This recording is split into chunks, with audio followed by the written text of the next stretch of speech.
Okay. I haven't been studying like pretty much all day, even though I woke up at like 9 o'clock or something. So go check out my last video because it's an actual video, kind of maybe, rather than just absolute uh, random crudiness.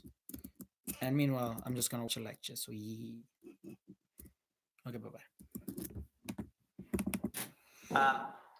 Different kinds of dumb. Once again, I don't think I'm supposed to be super public about this, so don't go viral or anything. And also, please don't sue me. I'm just trying to learn. And you're on you're on the live stream. Everyone or anyone, it's YouTube, it's public. Oh, it's fine. I'm studying.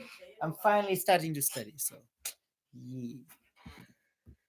Okay. Oh my god! As soon as it comes to studying, I'm like, haha, unless you want. I got my study chocolate here to motivate my brain to actually start focusing. So if phenotypic variation is due to a combination, which is how it is most of the time, then you'll get a response to the different temperatures and the two genetic.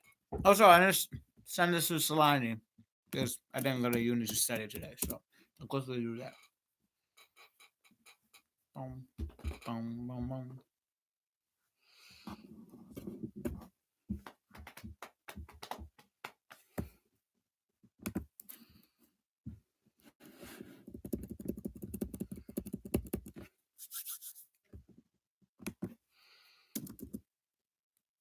What are you eating? Whitaker's milky caramel.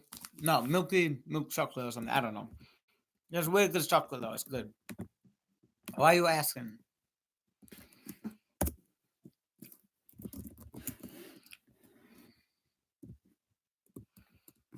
Mhm. Michael? McDowell? McDowell! Cat. I should probably study. Haha. I'll quickly show. Because it says it's a good review.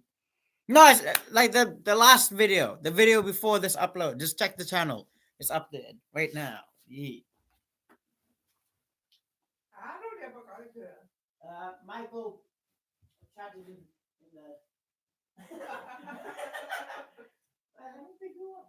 She wants to go outside. I just need to use her for the views. Cat. Meow. She really likes to not be held.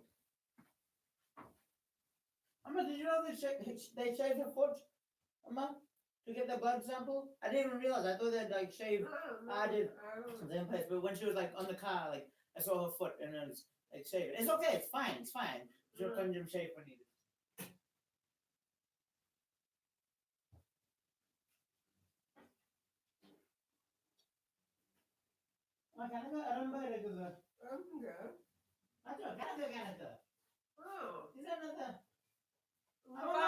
அப்ப இங்கேயும் அந்த அந்த எரிய எங்கேயும் செத்து போட்டு காப்பேட்ல இதுதான் vacuum பண்ணின நேத்து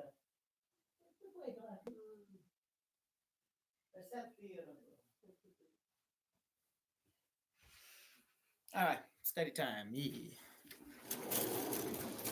Cuma balik lah nana. Just for like, and that. He's burned out. Oh yeah, I forgot about that. Nah, I'll be fine for now.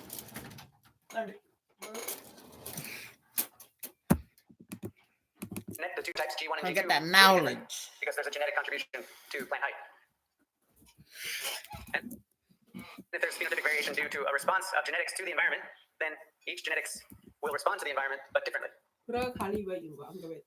No, not vacuum. I'm alright. Does that make sense? Yeah. Question. What's that? I'll take it.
Anna? Another?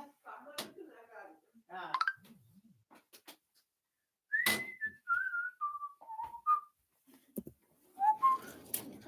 My grandma is now YouTube famous. Another? Yeah, something go. Something go. Chopariga. Bella. Bella. Bam bam. Bam bam.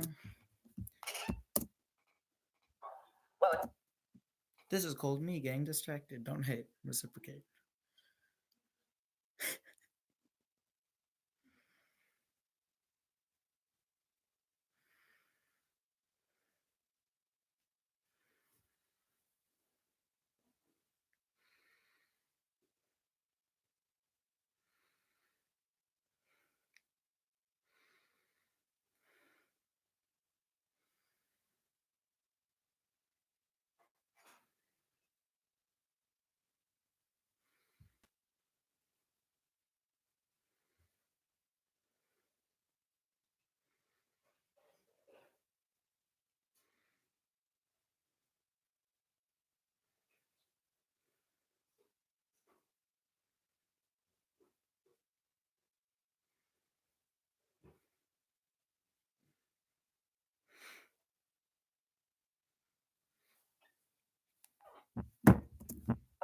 Well, the gene sequence won't change. I mean, that's a good. Is that what you're getting at?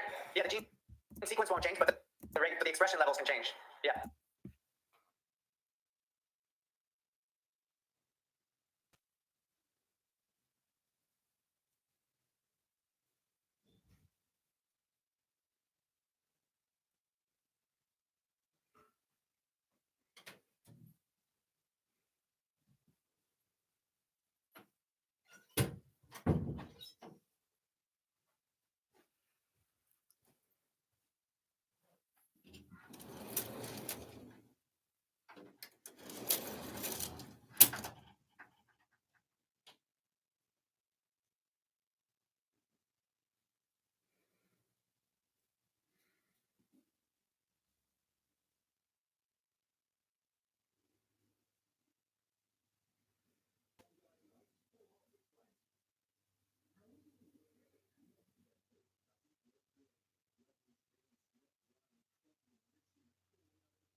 Want some honey sugar tea with that, guys? Is on his way to a chocolate cake? No. So, two kinds of heritability, broad sense and narrow sense. So, broad sense refers to the amount of phenotypic variation that's attributed to the genetics, to the genetic variation. So that includes all kinds of genetic contributions. So that includes epistasis. That includes, so if you think about it as like complicated genetics, gene-gene interactions, different kinds of dominance. That's everything included. But narrow sense heritability is just a more simple kind of a more limited kind of heritability that doesn't count those complicated factors like epistasis. But yeah, epistasis is when genes are interacting. That's my voice. So like when, if you have two genes that are interacting, then depending on the environmental condition or the phenotype is not necessarily going to be reflected by the genotype. So important point though is, in the end, there's a number for this heritability, but that number doesn't reflect the proportion of the phenotypic variation that's due to genetic variation, but they do reflect the contribution of genetics, but what they don't specifically indicate is like the percent heritability. So in other words, if you get a number of 0.8 Yeah. heritability, that means that phenotypic variation, they do reflect the contribution of genetics, but what they don't specifically indicate is like the percent heritability. So in other words, if you get a number of 0.8 heritability, that means that phenotypic variation is due 80% due to a certain number of genes that you identified, but that's not to say that there's an 80% chance that that phenotype is going to be carried over from one generation to the next. I have not been listening. Does that make sense? Welcome to me trying to watch lectures. Ha ha ha ha ha. So, but yeah, epistasis is when genes are interacting. So like when, if you have two genes that are interacting, then depending on the environmental condition or the phenotype is not necessarily going to be reflected by the genotype. So important point though is, in the end, there's a number for this heritability, but that number doesn't reflect the proportion of the phenotypic variation that's due to genetic variation, but they do reflect the contribution of genetics, but what they don't specifically indicate is like the percent heritability. So in other words, if you get, but what they don't, genes that are interacting, then depending on the environmental condition or the phenotype is not necessarily going to be reflected by the genotype. So important point is, in the end, there's a number for this heritability, but that number doesn't reflect the proportion of the phenotypic variation that's due to genetic variation, but they do reflect the contribution of genetics, but what they don't specifically indicate is like the percent heritability. So in other words, if you get a number of 0.8 heritability, that means that phenotypic variation is due 80% due to a certain number of genes that you identified, but that's not to say that there's an 80% chance that that phenotype is going to be carried over from one generation to the next. Does that make sense?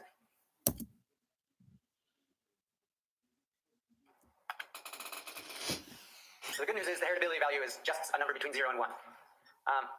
And so your sort of three examples are shown here.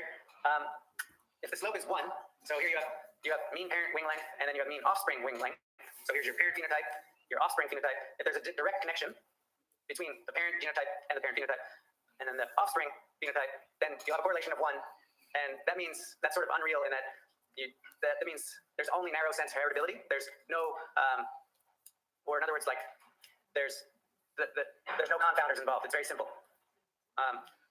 If the slope is less than 1, then which is most of the case, then there's going to be contributions of broad and narrow sense. So in most cases, the slope is less than 1. 1 is kind of the extreme perfect. You can think of it as Mendelian inheritance. Yeah.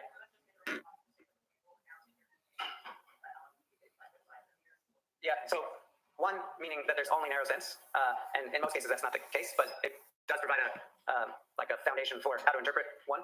Whereas as soon as you get down to anything below 1, anything between 0 and 1, there's broad and narrow sense that right, yeah. The lower the number is, the more complicated those confounders contribute. Are there any other questions on that? Yeah. Well, a correlation line is just going to be represented by the best fit line. So yeah, to have a correlation of 1, you don't necessarily need to have all the dots right on the line, but they definitely need to be close and flanking them. Yeah. No, what?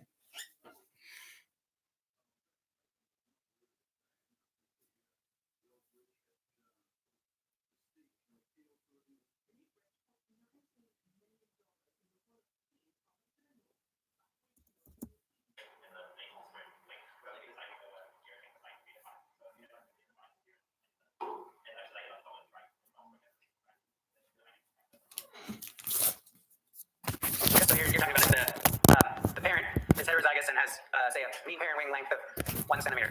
And then the mean offspring wing length is is recessive, and it's half that. You're saying, oh, you can't get total correlation. So this heritability calculation is more appropriate when you're dealing with lots of variation where lots of genes are contributing.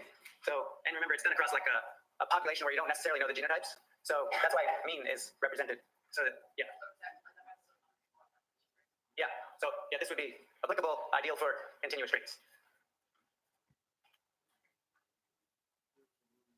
So I just threw this slide up because you name your favorite thing, name your favorite organism. Some, if you're big into bacon, big into eggs. Not sure who's eating mice, but if you name your organism, you name your trait. That trait, there's going to be a heritability value that's been identified. But I think it's really useful for remembering that the heritability value just explains the contribution of the genetics to the variation in the phenotype. So it's not to say that there's like for humans, stature being height, it's 0.65 heritable. So I mean, think about Steven Adams. He's got like how many siblings? 17. And I mean, they don't all share the same parents, but I think they all share the same dad. Still, we're thinking about that's a big number. So you have an N of 18 if there's 18 kids. They share one parent. The heritability value of height is 0.65, and I think most of those kids are tall. So think about yourself, like when it comes to your height compared to your parents. So, yeah. Oh, you just need phenotypes. So like phenotypes of parents and phenotypes of offspring for the whole distribution, for the whole, like if you have 18 or if you have 20, if the N is 20, you need the phenotype for all those 20 offspring and the original parents too. Yeah. Yeah, I think that was. Well, some of us would like to say intelligence, like we're all smarter than our parents, but I think. I mean, well, I mean, if you were to do quantitative analysis, say on something that is developed in the offspring, like muscle, muscle would be a quantitative trait. But say you have a bunch of kids, they lift weights, they develop muscles that the parents don't have. That's a quantitative trait, and you can prove that it's not inherited at all. But normally it's close to zero, but not absolutely zero. It's definitely a good thing to think about. Does anyone have a better idea? So heritability value of 0. So what's a trait that is absolutely not inherited? So it's got to be quantitative trait, so it's got to be continuous, but genetics can't contribute to it. What you're going to wear. Yeah, not totally a quantitative trait, but good. Yeah, who are you going to vote for? Not, what's that? Hair length? Yeah, hair length. There's probably a genetic component to hair length. Yeah. Social skills. Yeah, it's hard to put it, yeah. Bedtime is, yeah, that's closer to a continuous trait. Yeah. Yes, it's tough to come up with something that's exactly a quantitative trait that's absolutely not of any genetic consequence. All right, are there any more questions? Okay, whoever asked the question gets to come up and have some cake. Yeet. Okay, so that's only like half a lecture from, not even a half, like that's the last few minutes of a lecture I was watching yesterday. So next lecture, one lecture watched today. I mean, like out of like 40 or 50, I still got so many to go. But welcome. Very, very, very slow progress, but progress nonetheless. Hello. No, it's fine. No, go. Yeah, I can't hear. Michael. Not so good. Oh, here we go. All right, there we go. Okay, so today's sort of a culmination of the first 3 weeks. So we're just going to finish with some, we'll call it real world science, but you're not actually doing the science. The goal is just for you to learn how to apply some of the methods that we talked about yesterday, some of the ideas about quantitative genetics, and kind of realize how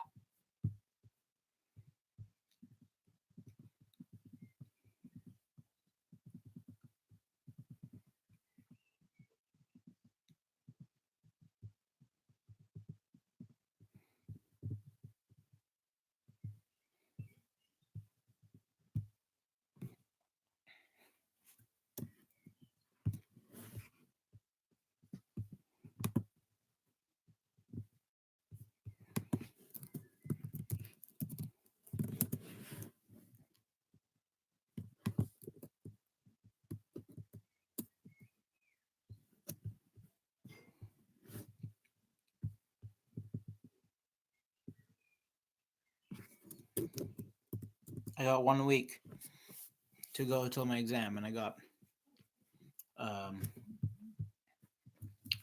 1 week to go for my exam, and I got 40 lectures to go through. Oh God. Oh me, oh my, out loud. But let me get distracted. XD.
Cuma kada kali keren and Sunday in important, so I'm just sorting that out. But yeah.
Okay, sorry about the delays. Studying now.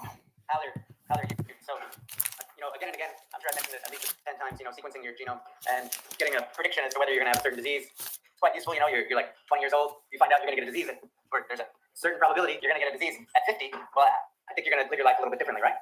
And so classic examples of that is like Huntington's disease. That's sort of early onset neurodegenerative disease, somewhere in your 50s. You totally predictable by sequencing. Alzheimer's disease is a little bit different. That's a little bit more of a gamble, but still a 75% accuracy. That's pretty good. I mean, a lot of you guys get 75% on your exams, right? So where does that information come from? It's not just a bunch of people getting together in a room and then comparing data, but it's like years and years of reproducibility of experiments, independent experiments, arriving at like this gene, this single base in this gene is important for this disease, can be used to predict this disease.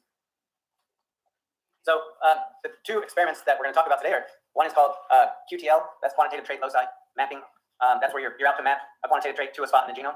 And we're also going to cover genome-wide association studies, which some of you would just know as GWAS.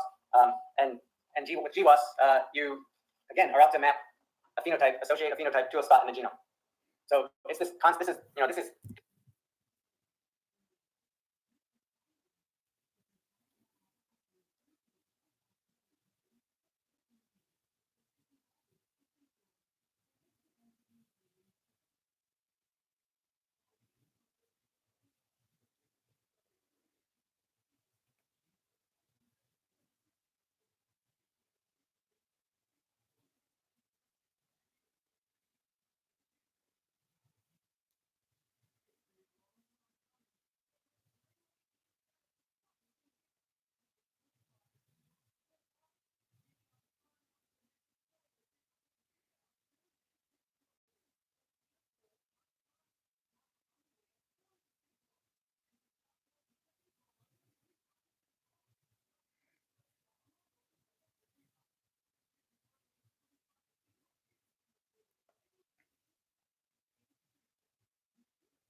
the constant interplay between phenotype and genotype is just it's a back and forth, and that's essentially what goes on in genetics. Is like, what's the genotype? What's the phenotype for that genotype? If you start with the phenotype, then what's the genotype that explains that phenotype? So, just a review from yesterday. We're talking about quantitative traits, so continuous traits. So this includes this doesn't just refer to height or fermentation, like as being the efficiency of fermentation being a quantitative continuous trait. It also refers to human diseases. So you can think of human diseases as complex quantitative traits. So it's not just whether you have Alzheimer's or not, but it's about the onset. So the onset of Alzheimer's is a continuous trait. So it's not whether you have diabetes or not, but what's the onset. So particular symptoms in diseases are quantitative traits. So the first example, the first tool we'll go over is QTL. So this is quantitative trait loci mapping or quantitative trait loci analysis. So the idea is that you're out to identify what the phenotype is and what parts of the genome contribute to that phenotype.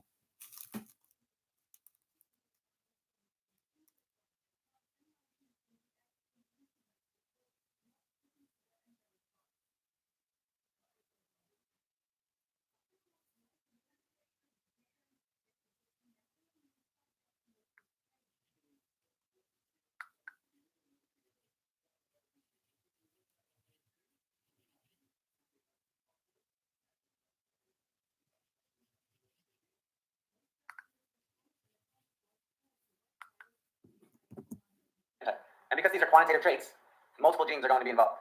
So it's an expectation that you're going to find multiple genes, and some of them are going to be bigger contributors than others. So the bigger contributors are going to be called your major QTLs, and then the ones that are smaller contributors are your minor QTLs. So how do you even associate genotype and phenotype? It's actually complicated. I talked about my lab mate who did it for his PhD, looking to identify the genes responsible for resistance to a fungus, to the corn smut pathogen, and it takes years. So these are really controlled genetic experiments that take years of not just years of reading, but years of analysis. So the idea is that you have genetic markers throughout the genome. So in some cases, you have model organisms that are fully sequenced, and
as you go through and you do your breeding experiments in the QTL, and it's years, genotype and phenotype.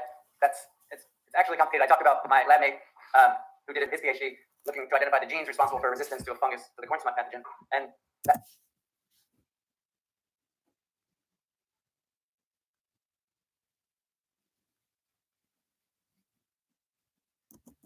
Same, it takes years. So these are really controlled. That ones are going to be called your major QTLs, and then the ones that are smaller contributors are your minor QTLs. We'll go over is QTL. So this is quantitative trait loci mapping or quantitative trait loci analysis. So the idea is that they have to identify what the phenotype is and what parts of the genome contribute to that phenotype. And because these are quantitative traits, multiple genes are going to be involved. So it's an expectation that you're going to find multiple genes, and some of them are going to be bigger contributors than others. So the bigger contributors are going to be called your major. And Amma? No, not at all, Amma. You're fine. Oh, good. I'll be back. Your bath important.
It's so cold. I love it.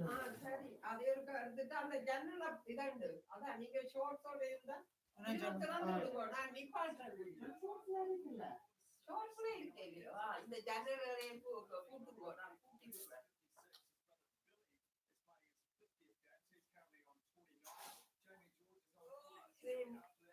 இது சில நேரம் நிப்பாட்டுறேன் நீங்க அந்த lights ஃபெஸ்டிவலுக்கு வரணும் கூட்டிக்கிட்டு போ lights festival அந்த light எல்லாம் இதண்டி இருக்கு இவங்களோட போட்டு வாங்க எனக்கு பஞ்சியா கிடக்கு டயர்டா கிடக்கு இல்ல சும்மா பாக்குறாதானம்மா போட்டு வாங்க இறங்கி போகணும்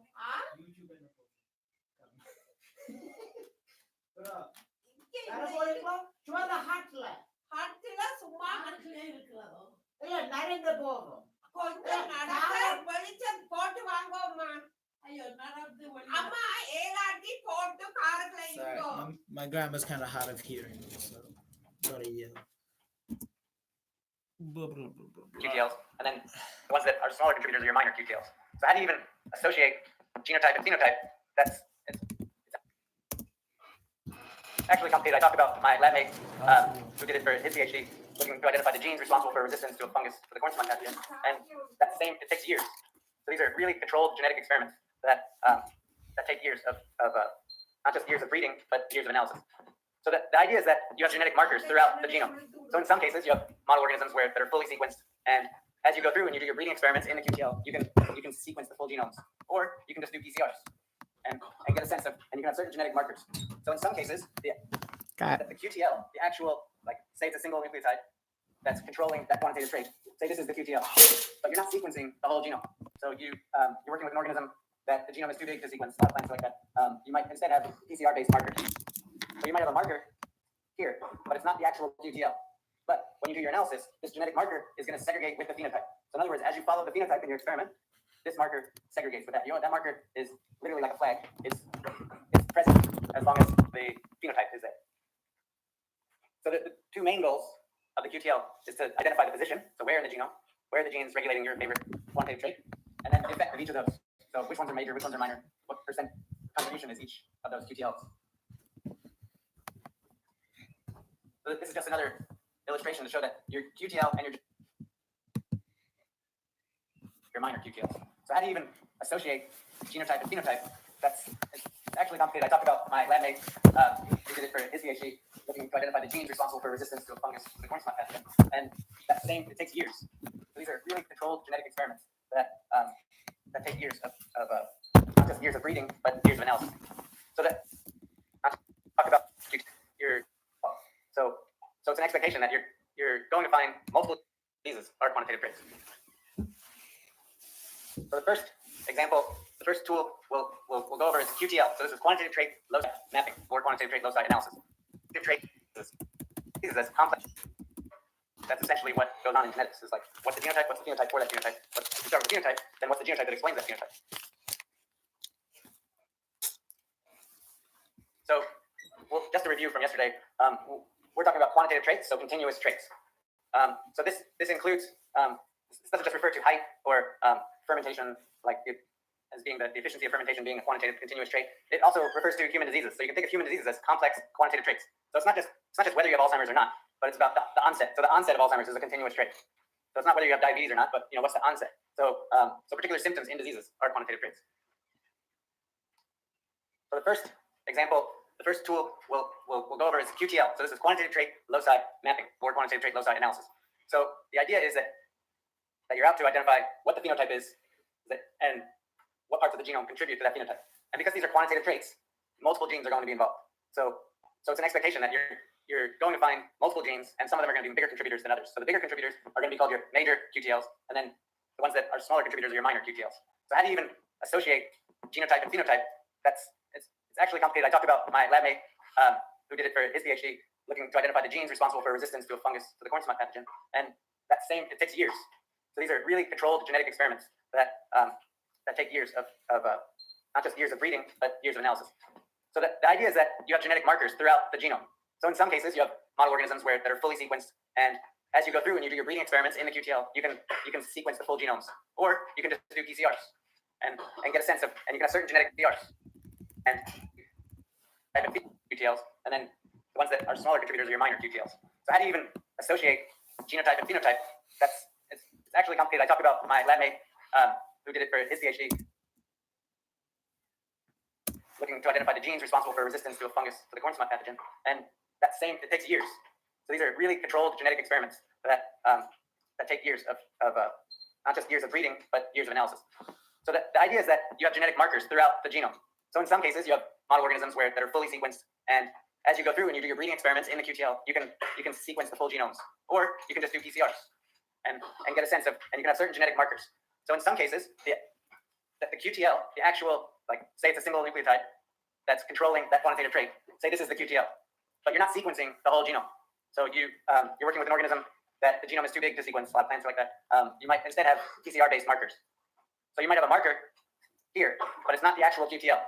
But when you do your analysis, this genetic marker is going to segregate with the phenotype. So in other words, as you follow the phenotype in your experiment, this marker segregates with that. That marker is literally like a flag. It's present as long as the phenotype is there. So the two main goals of the QTL is to identify the position, so where in the genome, where are the genes regulating your favorite quantitative trait, and then the effect of each of those. So which ones are major, which ones are minor, what percent contribution is each of those QTLs. So this is just another illustration to show that your QTL and your genetic marker are not always the same thing. So if you have that PCR-based analysis, then your genetic marker might be near your QTL. It might be in the same gene, it might be in the neighboring gene, but it's going to segregate with your phenotype. So I think I said this before, that there's a few cases where your top 10, David Letterman top 10 for things you should know if you have a biology degree, right? And so one thing you should know is the difference between mitosis and meiosis, right? Like just next year when you're about to walk up and get your diploma and you're all happy and that's good. The vice chancellor, before shaking your hand, should ask you a quick question: what's the difference between mitosis and meiosis? And if you get it wrong, he just kind of takes it back. What's important to remember is that the absolute basis of QTL studies is meiosis. It's about, and you'll see why. It's a very strictly controlled genetic experiment, and where you basically need to generate as many recombinants as you can through meiosis, and look at all those recombinants and relate those genetic recombinations back to the phenotype of interest. So if you wanted to boil it down to one slide, this is like the general method for a QTL. So the idea is that first and foremost, you have to select parents that differ for a trait, that are as complete opposite for quantitative trait. So remember I mentioned my lab mate looking for the corn smut resistance genes. Well, he needed to find one parent that was super sensitive to corn smut, so one corn plant that's really susceptible, and another corn plant that's really resistant. And those are his parents. So you name your quantitative trait. Let's name a quantitative trait. Anyone? Height. So if you're doing a QTL for plant height, you can't do human genetic experiments. This is strict. You'll see why. So plant height. So what are two? Obviously, we have to work in the same species. What species are we working with? What's that? Cannabis. Yeah. So cannabis has lots of quantitative traits. And so we need to find a tall cannabis plant, and then we need to find a short cannabis plant. They need to be the same species, and those would be the parents. So in this QTL, we're out to identify what are the genes regulating height in cannabis. So you've got your parents completely opposite for your phenotype of interest. But right from the get-go, that's not so useful, because your goal is to identify what are the genes contributing to the variation. So you want to know what are the genes that contribute to everything in between. So you need to make, there's a lot of genes that are going to be specific for tall, and there's going to be some genes that are specific for short. But what are the genes that contribute to the variation in between? That's the idea behind the QTL. And then breaking it down to what percent each of those genes contributes. So you cross these parents, you cross the tall and the short cannabis plants. Okay, that gives, like in a lot of experiments, that's typically how they start, right?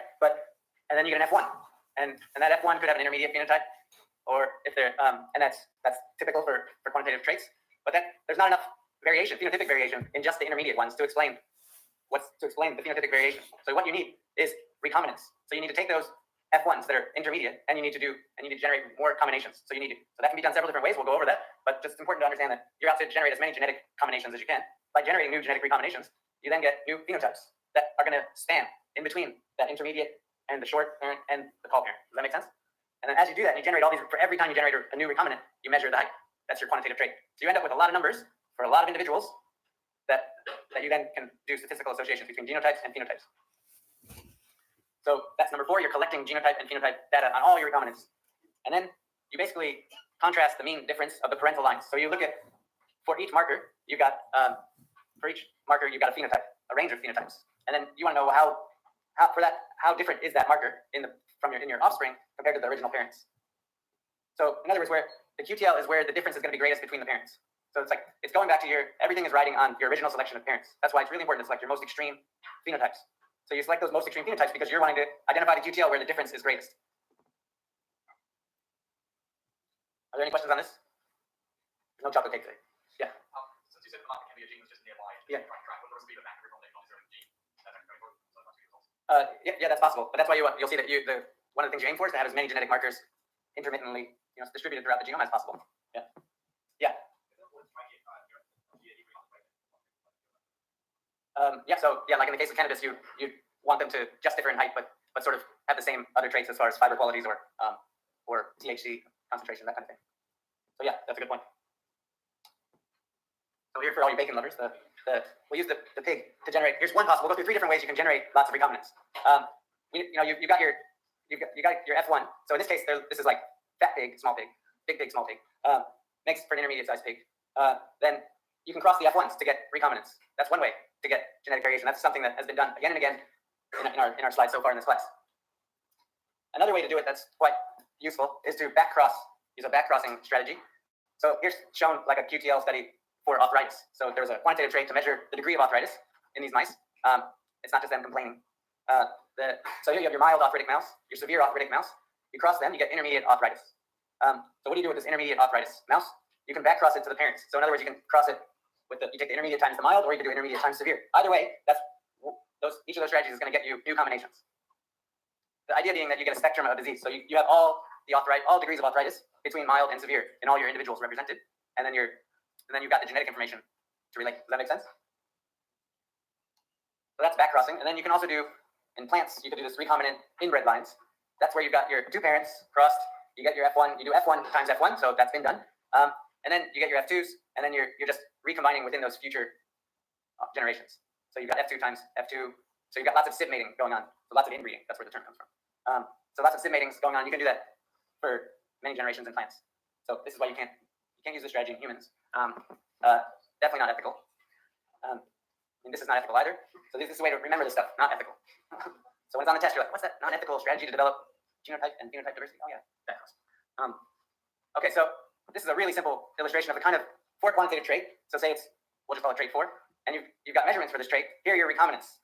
What you want is like ideally a normal distribution where all the possible numbers are represented. So whether this be like mild arthritis and severe arthritis, or short cannabis, tall cannabis, in your QTL experiment, you've done all this breeding, you've got all these new recombinants. You want to make sure that those recombinants represent the spectrum of the phenotype of the quantitative trait. So you also want to make sure that your genetic markers are scattered all around the genome as much as possible. So with sequencing, like if you work with a more tractable organism like yeast, you can just sequence the genome of all the recombinants. And you don't have to worry about how well distributed your markers are throughout the genome, because in the end, you would have every single base represented. You would have whole genome sequence. Okay, so we're just going to talk about 2 kinds of QTL studies. There are other kinds, but the first one we're going to talk about is single marker. So single marker analysis. Basically, the strategy is similar to what we've talked about. You select your parents that differ for a trait. You got your tall cannabis, your short cannabis. You screen those 2 parents for polymorphic loci. So you have polymorphic genetic markers. So that could be sequencing the genome. That could be just doing lots of PCRs and having different length fragments. This is a strategy in humans. Definitely not ethical.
இது napping.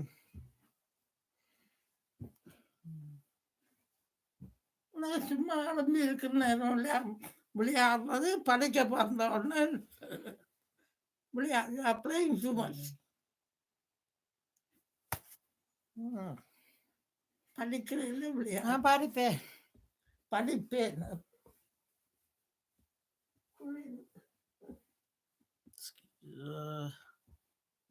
I'm sleepy.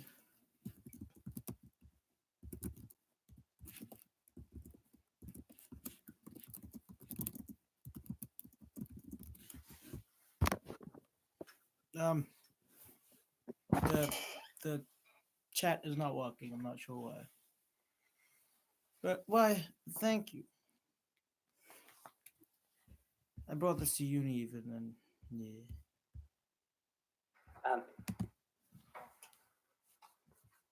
So here for all your bacon lovers, so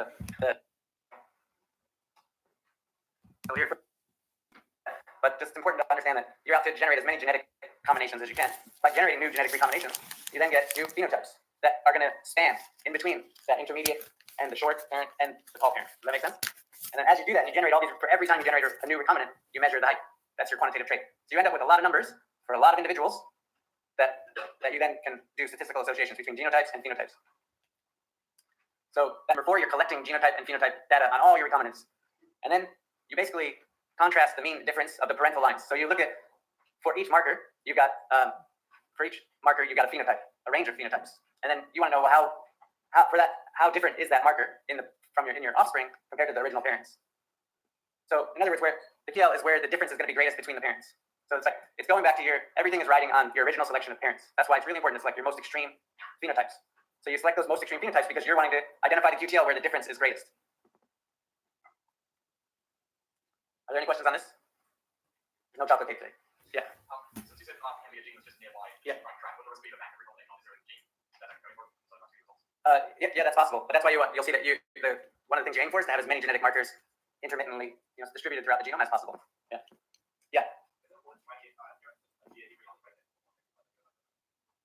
Yeah. So like in the case of cannabis, you want them to just differ in height, but sort of have the same other traits as far as fiber qualities or THC concentration, that kind of thing. So yeah, that's a good point. So here for all your bacon lovers, we'll use the pig to generate. Here's one possible. We'll go through 3 different ways you can generate lots of recombinants. You got your F1. So in this case, this is like fat pig, small pig, big pig, small pig. Next for an intermediate sized pig. Then you can cross the F1s to get recombinants. That's one way to get genetic variation. That's something that has been done again and again in our slides so far in this class. Another way to do it that's quite useful is to use a backcrossing strategy. So here's shown like a QTL study for arthritis. So there was a quantitative trait to measure the degree of arthritis in these mice. It's not just them complaining. So here you have your mild arthritic mouse, your severe arthritic mouse. You cross them, you get intermediate arthritis. So what do you do with this intermediate arthritis mouse? You can backcross it to the parents. So in other words, you can cross it you take the intermediate times the mild, or you can do intermediate times severe. Either way, each of those strategies is going to get you new combinations. The idea being that you get a spectrum of disease. So you have all degrees of arthritis between mild and severe in all your individuals represented, and then you've got the genetic information to relate. Does that make sense? So that's backcrossing, and then you can also do in plants. You can do this recombinant inbred lines. That's where you've got your 2 parents crossed. You get your F1. You do F1 times F1, so that's been done. And then you get your F2s, and then you're just recombining within those future generations. So you've got F2 times F2. So you've got lots of SIV mating going on. So lots of inbreeding. That's where the term comes from. So lots of SIV matings going on. You can do that for many generations in plants. So this is why you can't use this strategy in humans. Definitely not ethical. And this is not ethical either. So this is a way to remember this stuff. Not ethical. So when it's on the test, you're like, what's that non-ethical strategy to develop genotype and phenotype diversity? Oh yeah, that goes. Okay, so this is a really simple illustration of a kind of 4 quantitative trait. So say we'll just call it trait 4, and you've got measurements for this trait. Here are your recombinants.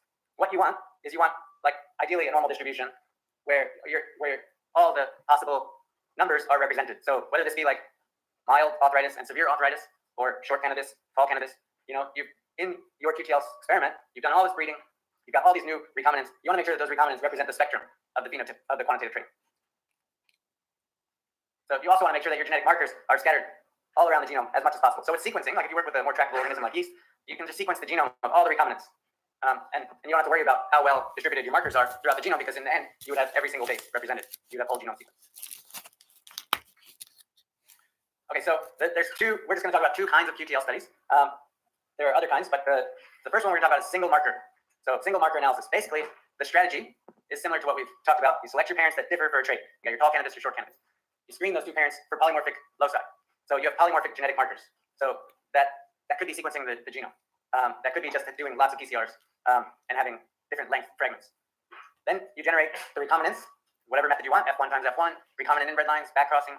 You collect the genotype and phenotype data for every single recombinant, for every single individual, and then you do a correlation between the phenotype and the genotype. So if these are individuals, and you have a representation of individuals, like a certain number of individuals for a particular phenotype, and so the idea is that in the statistical test, you can identify which genes contribute to the biggest variation. So basically, the QTL would be where if you've got a QTL marker, and you've got individuals that span everywhere from mild arthritis to severe or short candidates to tall candidates, name your quantitative trait, where the genotype that has the most variation, that's a good candidate for where your QTL is. That's a good I zoned Trait. out again. representation of individuals, like a certain number of individuals for a particular phenotype. And so the idea is that in the statistical test, you can identify which genes contribute to the biggest variation. So basically, the QTL would be where if you've got a QTL, and you do a correlation between the phenotype and the genotype. So if these are individuals, and you have a representation of individuals, like a certain number of individuals for a particular phenotype. And so the idea is that in the statistical test, you can identify which genes contribute to the biggest variation. So basically, the QTL would be where if you've got a QTL marker, and you've got individuals that span everywhere from mild arthritis to severe or short candidates to tall candidates, name your quantitative trait, where the genotype that has the most variation, that's a good candidate for where your QTL is. Yeah. That's good. That's a lot of it. I mean, it's good in that it gives you all the information you need. You're right in terms of like some plants have, they might be like ploidy of 7, and they're complicated. So in some cases, there are genetic markers where you just do PCRs and you have lengths on a gel, like on an agarose gel, which you guys have done. And those lengths you then want to correspond to the phenotype. So is this part clear though, where the difference in the parents is the greatest? That's where the QTL is. Okay. So second, as compared to single loci, now here we're doing something called interval mapping. So this is like the distance between two markers. So it's that genomic information between two markers. I think I say this every year. I should fix that. So in the end, you're out to assess like what's the probability that the data could explain the QTL, and that's the data, the genotypic data that's between the two markers. So you may end up in a scenario where the distance between two markers includes several genes. So that would mean in that case, if you narrowed it down to that region, there's still 4 genes in there that you then need to look at closer. But that's very informative because you're starting out with thousands of genes. So if you can get down to an area where there's 4 genes, so that's good. Then you can do experiments on each of those 4 genes. The same principle applies. Where the difference is greatest between the parents is where the QTL is. There's a statistical score, and it's basically a prediction as to you'll get a predictive score for each interval. That predictive score is called a LOD. So it's a logarithmic of the odds ratio. So it's appropriately named odds ratio because it's like gambling. It's like, what are your odds, right? So what is the LOD? It's basically the probability of the data occurring with a QTL in that interval compared to the probability of the data occurring without a QTL. And it pretty much boils down to where a LOD of 2 means that you have about 100 times more chance that the QTL is there, whereas a LOD of 3 is going to be there's like 1,000 times more chance so that the QTL exists there in that interval. Typically 3 is used as sort of the minimum criteria. So if you look at like this example here, you have your LOD score. The whole genome, is in this organism here, is boiled down to this one plot. So this one graph is the culmination of years of studies where parents were selected that differed in a certain trait. Lots of breeding went on to generate recombinants.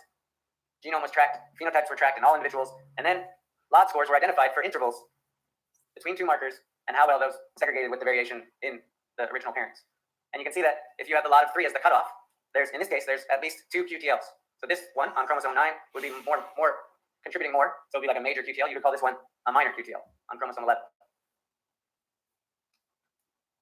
So in many cases, though, you end up with LOD scores that are informative, like they're above 3.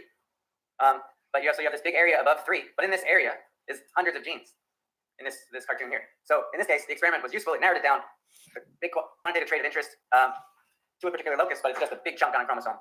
And so lots of future work needs to be done. So in other words, your QTL is only going to be as informative as the density of your genetic markers. So the more markers you have across the genome, because you're measuring your QTL is based on the intervals. So you want your intervals to be smaller, not bigger. So the bigger they are, then there's more genes going to be in between. Does that make sense?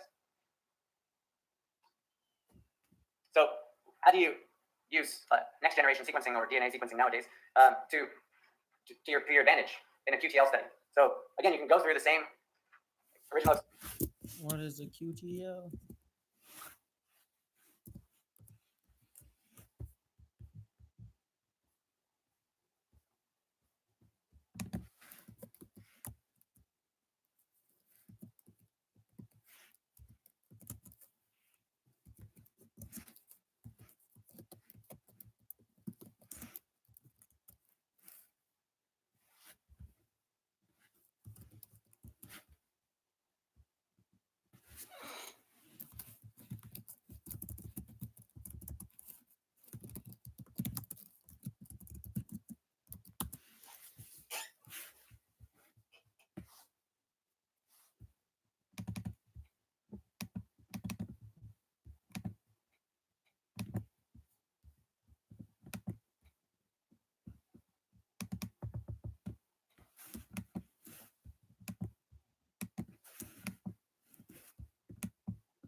Experiment, selecting your opposite parents, and then doing your subsequent breeding, and then you can sequence the whole genome in every single individual.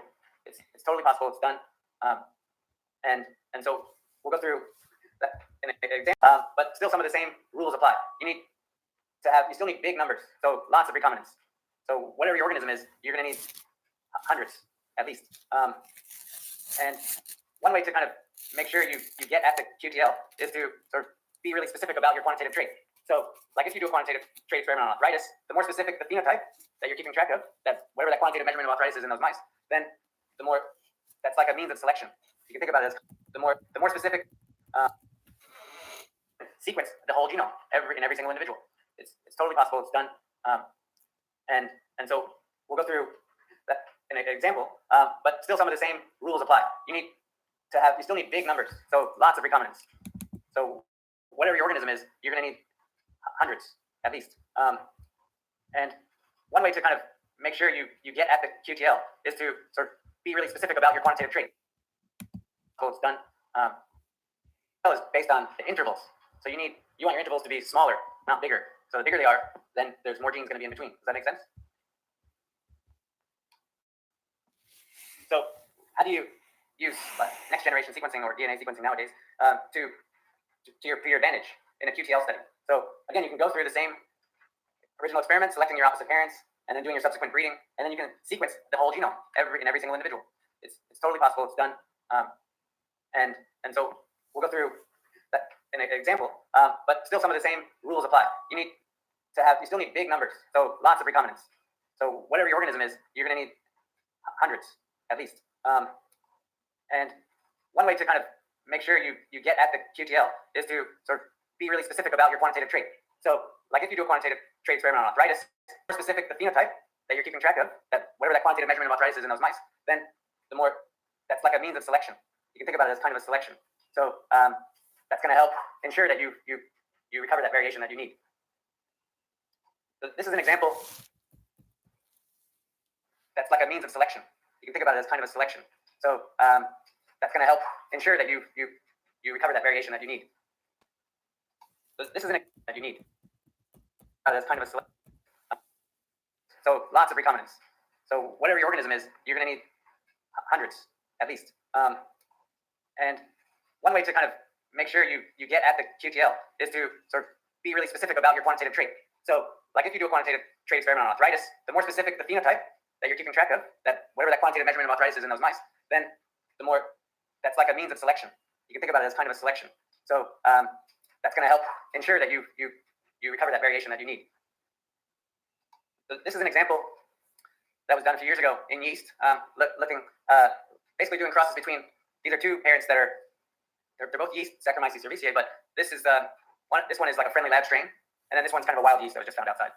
And so they have different traits. Like one of them is going to be sensitive to drugs, the other one not sensitive to drugs. Another one of them kind of, when you grow in liquid, all the cells stick together. The other one not so. So they differ in a lot of different traits. So that in this QTL study, they want to keep track of a lot of traits.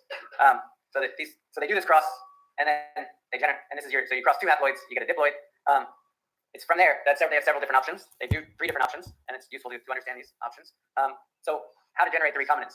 So they didn't do. You can see from these arrows, they didn't do any back crossing, but instead they take the diploid and they can force it to undergo meiosis, and then that's going to give you recombinants, right? So they can get recombinants, and then with those recombinants, with these hundreds and thousands of recombinants they have, each one being just a single colony on a plate, they can pick each of those colonies and do this kind of assay called independent segregation, where they take each little colony, they put it into a well, and then they sequence the genome, and then they keep track of the phenotypes of interest. So they have these meiotic recombinants, they pick them individually, they put them into a plate, they sequence them, and they phenotype them. That's pretty taxing, labor intensive, even though robots could do most of it. On the manual, if you're doing it manually, it's pretty intense. Another way to do it is to pool them. So you do something called bulk segregant analysis. So it's different than independent segregant analysis. So instead of taking each and every one and looking at sequencing each one, you kind of take 10 or you take 20, and then you grow them up collectively, and again you sequence and phenotype. And lastly, they could take the diploid and then just knock out single genes one at a time, and then again pool those strains together and then sequence and phenotype. So in this case, they're looking at haploids, and in this case, they're looking at diploids. But in all cases, they're taking these recombinants and sequencing them and phenotyping them for all the traits of interest. So they kind of represent their results all in this one graph. So this is there's 16 chromosomes in yeast. So you hear your 16 chromosomes, and then they have a log score for each of these phenotypes. Each of these is a quantitative phenotype. So I mentioned like wrinkled colony, or flocculation. That's where the cells stick together. So if you look at like wrinkling colony, so these original parents, they were opposite. One of them looks nice and smooth on a plate. Another one looks wrinkly. So that's just the texture on the agar plate. So how many genes underlie this wrinkled colony phenotype? So if you look at their log scores, basically if it's visible, you can see that it's above 3. Then you can see there's at least one locus here. So there may be a single gene, and there might be multiple genes there. There's at least a locus here, and there's a locus here. So there's at least 3 loci that contribute to wrinkled, and there's a locus gene there. There's at least a locus here, and there's a locus here. So there's at least 3 loci that contribute to wrinkled colony.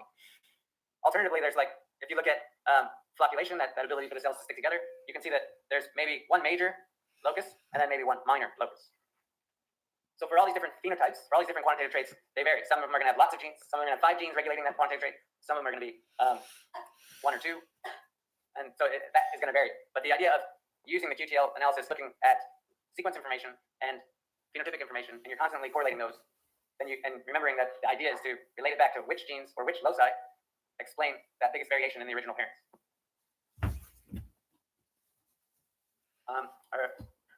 Okay, so this is just for your studying purposes. I don't have to read that. So just for your studying purposes.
I don't have to read that.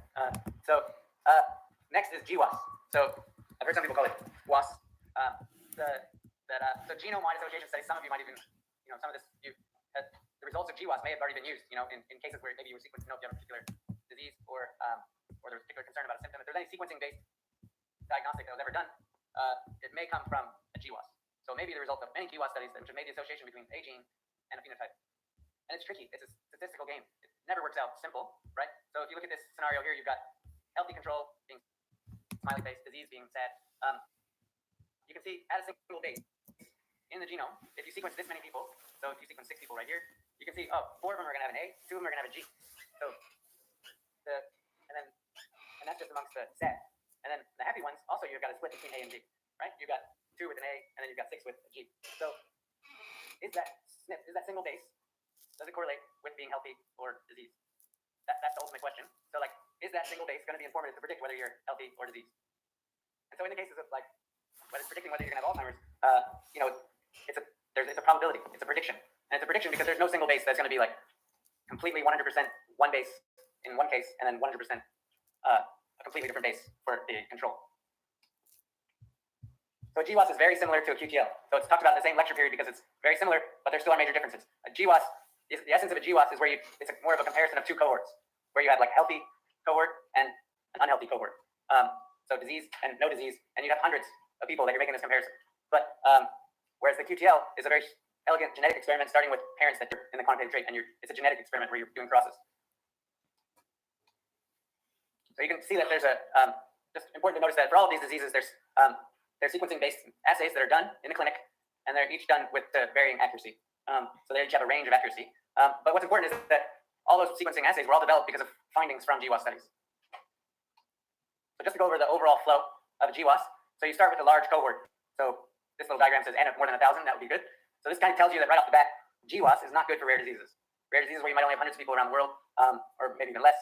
In a GWAS, you need hundreds of people, ideally more than 1,000, healthy and more than 1,000 with a certain disease. And you need to have them from similar ethnic backgrounds. So you want to minimize your genetic noise in the background. So then you do the genotyping. This diagram is a little bit old and says microarray-based SNP genotyping. Nowadays, you probably do whole genome sequencing or whole exome sequencing. Basically, you're getting billions of base pairs of information for every individual. So then you've got, say, 1,000 whole genomes and 1,000 full genomes. You want to minimize your genetic noise in the background. So then you do the genotyping. This diagram is a little bit old and says microarray-based SNP genotyping. Nowadays, you probably do this little diagram says N of more than 1,000, that would be good. So this kind of tells you that right off the bat. கொஞ்சம் தள்ளி park பண்ணிட்டு கொஞ்சம் அந்த இதுக்குள்ள எவ்வளவு அந்த லைப்ரரிக்கு பக்கத்துல இருக்கிற கார்டன் அதுக்குள்ளார நடக்க வேணும்.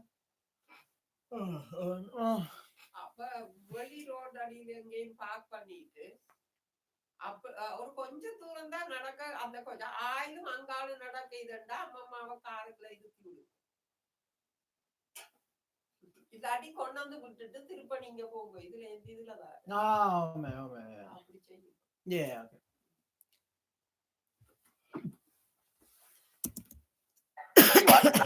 Sequencing assays were all developed because of findings from GWAS studies. So just to go over the overall flow of GWAS, so you start with a large cohort. So this little diagram says N of more than 1,000, that would be good. So this kind of tells you that right off the bat, GWAS is not good for rare diseases.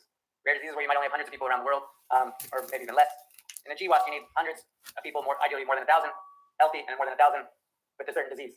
And you need to have them from similar ethnic backgrounds. So you want to minimize your genetic noise in the background. So then you do the genotyping. This diagram is a little bit old and says microarray-based SNP genotyping. Nowadays, you probably do whole genome sequencing or whole exome sequencing. Basically, you're getting billions of base pairs of information for every individual. So then you've got, say, 1,000 full genomes and 1,000 full genomes you want to compare. For every single base, you want to compare that base, the sequencing at that base, and the phenotype. So you do association tests, and where you associate the genotype and the phenotype at every single base.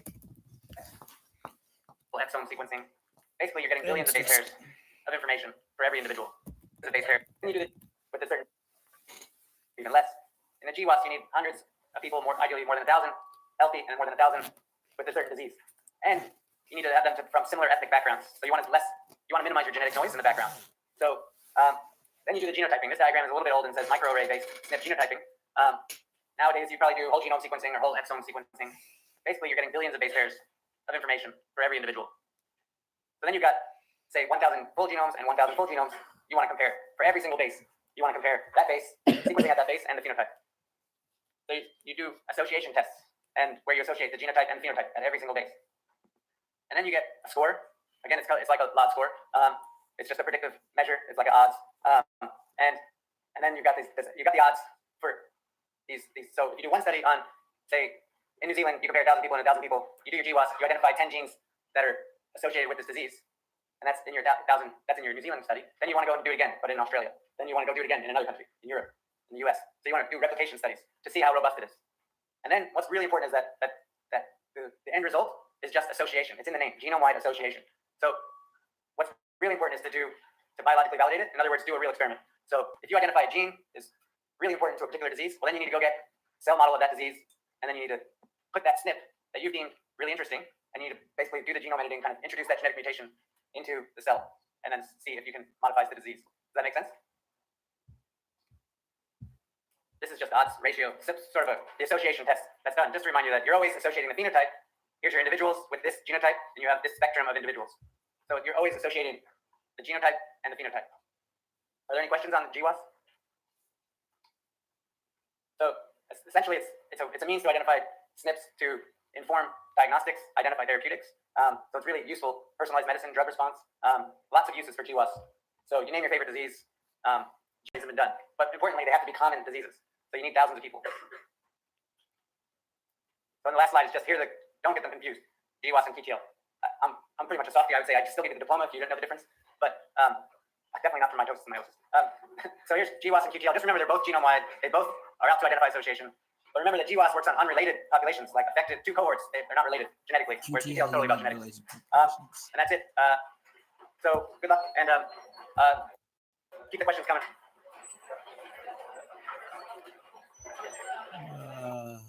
Knowledge. Okay, bye bye. I'm gonna go to the light festival and take my grandma.